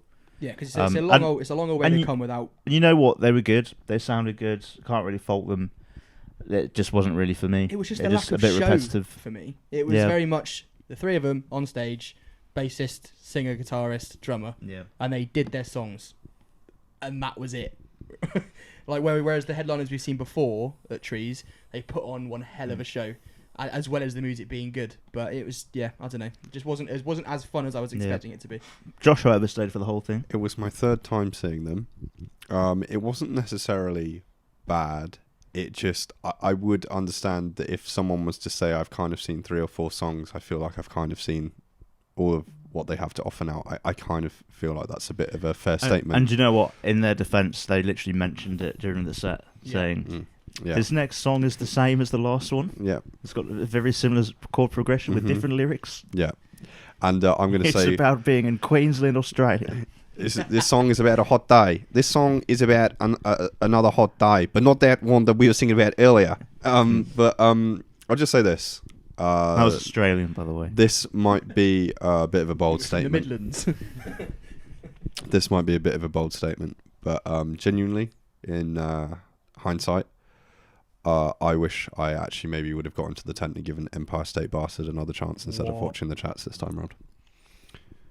Because they came up in my Spotify recently, and I was like bobbing along. I was like, "Oh, what's this? This is cool." And then I was like, "What have I done? The fuck?" Yeah. So take that. Well, maybe they'll be back again next year if Trees continue to try and persuade Simon Neil to get Biffy Clyro. I'm on the Biff. That would go off, to be fair. That would be amazing. It would go crazy. They'd probably have I think it's doable. They'd probably have to expand capacity at that festival. What do you think? Maybe that's a discussion for another time. Fair enough. Because we're very far time is something we're very low on right now. Did Silent Disco again? Was really good. There we go. Yep. Bish bash bosh. Saturday. This was probably the quietest day band front for all of us, I think. Yeah, as already mentioned, we spent a good amount of time interviewing people, speaking to the lovely people at 2000 Trees. It was very nice to chat to some people, new faces and old faces. In terms of bands, speaking of old faces, actually, there's a band that James and I saw back in 2015. Here we go. Supporting Beartooth in Birmingham. A band by the name of 68. We weren't fans. We didn't enjoy it then. And we've always said that that's probably the worst live band that we've seen. Yep. But this was an opportunity to give them another chance. And James, what did you think? Better than last time. It's still definitely not for me, but there was an improvement. I think. Yep. It was clear to see that. I did pretty much honestly spend most of the time purely just watching the drummer because he was very, very talented.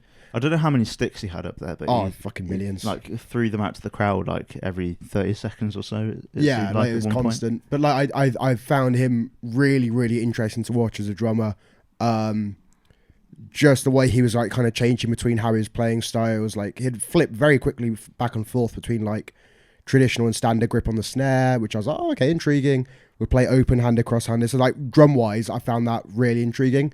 Overall, as an act, it's still not for me, but it was way better than what we saw last time. So I can come away from it again more positive. We've seen a band, we've given them a second chance, we tried. Take it for what it is with that. But yeah, it was better. Yeah, I agree. I found them much more entertaining. Again, not really the kind of music that I'd listen to, but again, interesting to watch live. And they're now no longer. If people ask me about 68, they're no longer known as the shit band that I saw supporting Beartooth. They'll be known as the band that I gave a second chance to, and the band that I enjoyed on that second chance. But So Stanley reference as probably at one point the worst set I've ever seen. Oh yeah, I'll set it up with at one point they were the worst band. But it's progress. Progress. I mean, technically they are still the worst live band I've ever seen. Yeah, that is true. We're not wrong there. Yeah. But I did leave 68 set a couple of songs early to make sure I was there in time for Michael Sarah Palin. Well, me and Josh first for Inhuman Nature, wasn't it? Oh, my apologies. And do you know what?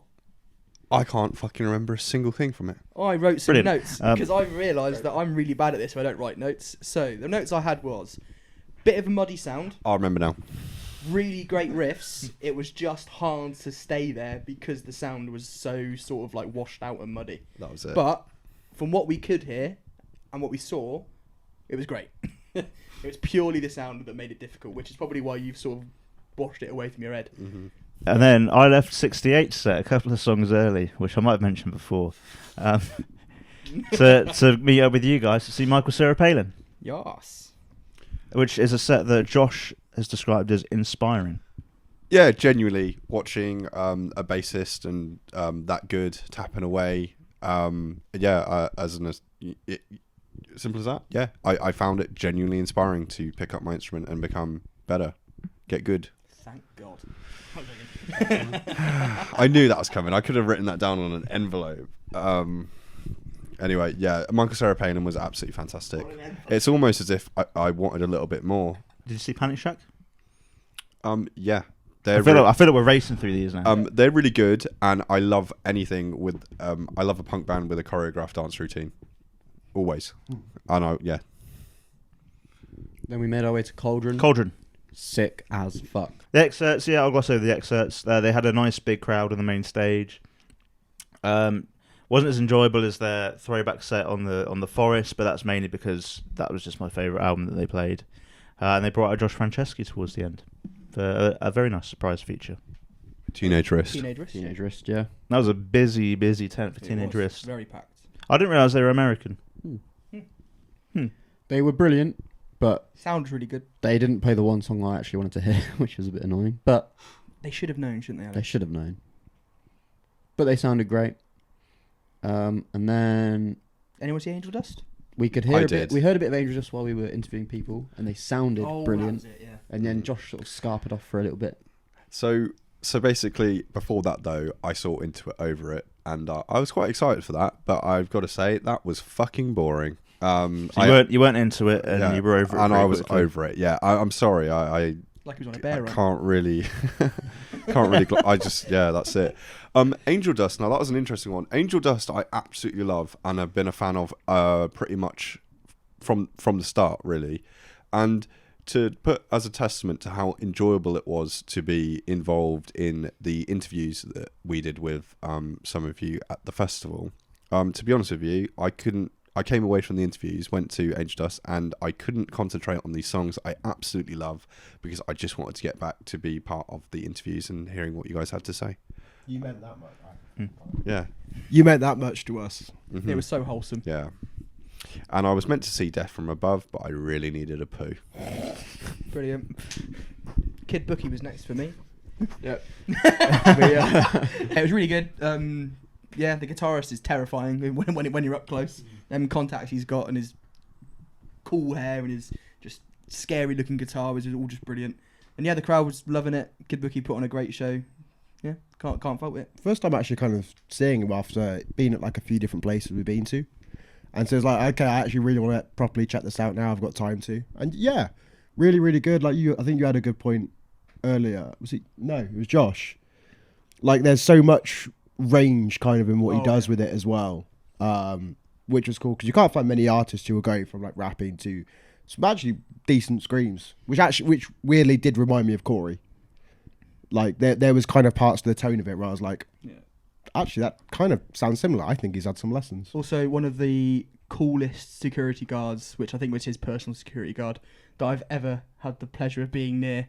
At one point, You make it sound like you've tried to attack Bookie.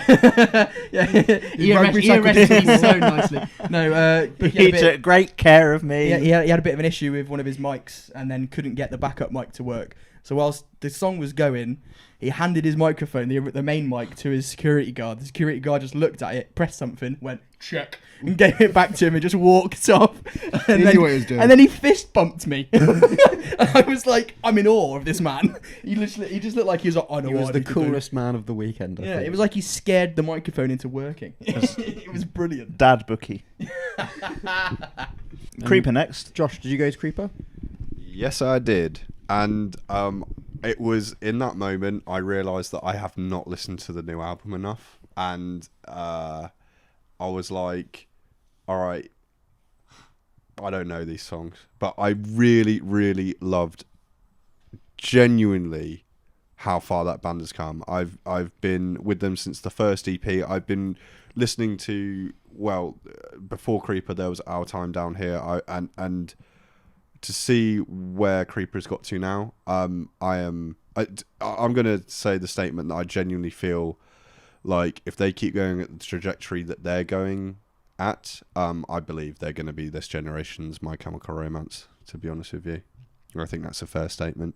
The amount of people going around with their face paint stuff on, and all of the t-shirts. And I mean, it was one of the questions we were asking people was who would they predict or who would they like to headline next year, and a lot of them said Creeper. Yeah, and I don't think that was because they were playing that day. No, I I think think it there were was just people that aren't genuinely even people- particularly Creeper fans that were people just predicting know that that's they'll gonna happen. headline very, very It was soon. also the busiest, like outside the Axiom tent, the whole weekend, Apart from for the football. apart from for the football. But like it was crazy. Like we walked past it like an hour before their set time, and it was like really busy. People were and I like thought, camping out "Fucking waiting, hell, weren't yeah." they? And that was one of the other points is everyone was saying, why is this not on the main stage?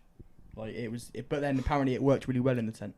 Yeah, I mean, I don't know if they had a significant light show or anything in there, but usually that's the reason why a band that could be on a bigger stage is in a tent, is because they've requested to be in there for some kind of production reason. I guess also it creates that hunger for, like, if they are booked as a headliner, maybe in like 2 years' time, there'll be people who are like, oh, I couldn't get in the tent to see them maybe in 2024, so now I get to see them headline. Maybe. Next up, it was our headliners for the evening and for the last time at the festival, Not Wargasm. It was the almighty Don Broco. It was Don. It was mine and Josh's time to fight for our lives for an hour and 20 minutes. Because my God, it was intense, wasn't it? That was exhausting. To be honest with you, if you were to actually time the amount I was actually able to just face forward and just watch Don Broco, it would probably be like, I don't know, 6 minutes, with the fact I was having to check my six the whole time, because we were, no word of a lie, it was like crowd surfers on top of crowd surfers, and when you're a lanky bastard like me, you're having your shoulder tapped which, by the way, if you see me around, that's absolutely fine. But He's happy to throw anybody. Yeah, it's absolutely fine. But yeah, it did get a little bit tiresome, and someone went over dressed as Shrek, and I was just like, "Get out of my swamp!" That's literally how I kind of felt. I will say they are the best Trees headliner that I've ever seen. Hands down. Definitely. I was thinking about it, and Idols were brilliant as well, but they played for way too long. I was too tired by the end of that Idol set. I mean, you guys sounded tired by the end of this Broco one, but as a spectacle, this Broco set was just brilliant. Bangers start to finish. They didn't really play any of the shit songs, and they do have some shit songs. Yeah, I was just happy. Yeah, They didn't play Birthday. Yeah, It was very sleek, to be honest. Like, yeah, there was no fat to be trimmed. I don't think there was any big omissions from the set. No. That, like, come to mind. Like, it was just all the bangers I want to hear. And appreciated the Thug Workout. Fireworks. They didn't play Thug Workout. They did played a mini little version of it homage to it at at the end of Endorphins. There's an echo in You got here. people doing press ups.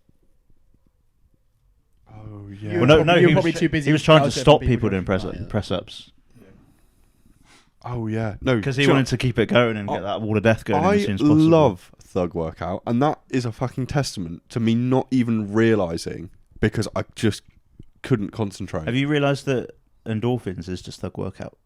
like rewritten. No. There you go. Oh right. I'm gonna play that to you in a minute. And you'll be like, what? What the fuck? One thing I did like about Don Broco is that they just fucking walked out. Like, it wasn't any sort of ridiculous, like, audio playing over the PA or anything like that. Like, to be honest with you, I got to be honest with you, that thing that Better Lovers did, where they had that compilation of, like, love songs, I was like, okay, I see what you're doing here. It dragged on, but I was like... I also understand what they were doing, because it was a headline set, and they've only got an EP. Right. Yeah, so it like took like a good 5 minutes out of their set time. Yeah. And people did a similar thing. They had about 5 minutes of like music before they started. I didn't quite make that connection, but still, it doesn't. Irrelevant. That was very irrelevant. Excelsior. Yeah, no. But I know what you mean. It's like this is us. Yeah, like there was a bit of like almost an ego to it, but like one that you can get away with as Don Broco. Yeah. It was like, yeah, it's us, bitch. No, they just smashed it from start to finish. Yeah. There's no other way of describing it. And ended the night with fireworks, which I don't think we've really had at Trees before, which just looked amazing. And like, it's probably going to be one of the memorable points in this festival. Didn't they start it with some fireworks as well? I'm pretty sure there's some fireworks going off at the start. I can't remember if it's fireworks or confetti at the start. Yeah. There was something. Yeah, they had them big long streamers as well, didn't they, at one point? Which they set off at the wrong time. Yeah, it was just so random. That'll be that work experience. Yeah. Do you know what was actually really funny about that is genuinely people were getting tangled up in that. Yeah. Like, actually, while I see people like this, there was a bit like there was a guy who was just a mummy. Someone grabbed on him and ran around the circle pit. And he stood in the middle and just spun around. Oh. And then we sat in the car park for 2 hours. Yeah. Oh yeah. We've already talked about that. And that's about it. But no, another excellent 2000 Trees Festival. It'll always be my favourite place to be. Would we go again? Yeah, man. Yeah, man. Right, should we do it? Which is excellent. Trying to, mate. Yeah. That's our 2000 Trees 2024 recap. Check out the vlog if you haven't seen it. Thank you again to everyone that came to say hello. Like, I can't speak for everyone, but personally, to be honest, that was actually my highlight of Trees. If you want to see us do a live podcast there next year, let us know in the comments. Let Trees know. And a DJ set. Because we think it'd be quite nice to do that. Fuck yeah. But thank you very much. All the support is so much appreciated. Genuinely, like, every interaction we have kind of like stands out as something really nice and meaningful, and kind of inspires us to keep doing stuff like this. So, like, subscribe, comment down below, like, what was your opinion of Trees if you went? Who are some of the favourite bands you saw? And if you see us at any other festivals, come say hello. Fuck, sorry. Say that bit again. I'm not doing it. All right, fair enough. No, well, keep that in. All right, we'll just fucking keep that in because I'm fucking... What were you laughing at? Just everything. We'll see join you the there. Ragamuffin Club as well. Join the Ragamuffin Club. We'll see you there next year.